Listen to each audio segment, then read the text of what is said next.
Hey everyone! In today's video, I'm going to show you how to make a bar chart in Canva in just a few simple steps.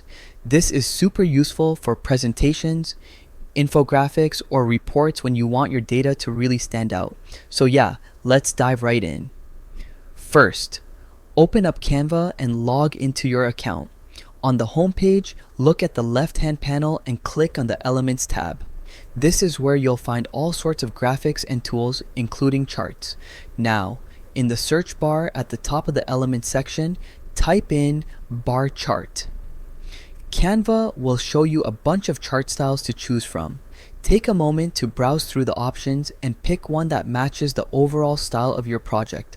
Once you found one you like, click on it and drag it into your design workspace. Canva's drag and drop system makes it super easy to position it exactly where you want. Now it's time to add your data. Click on the chart and you'll see options pop up to either enter your data manually or import it from a CSV file if you've got it ready.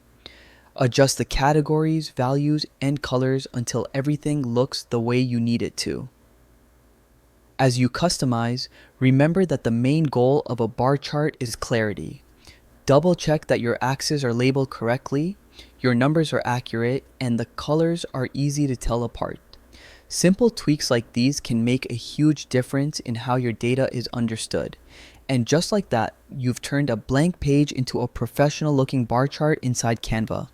Keep experimenting with layouts, styles, and color palettes to create charts that not only present data but also fit seamlessly into your design.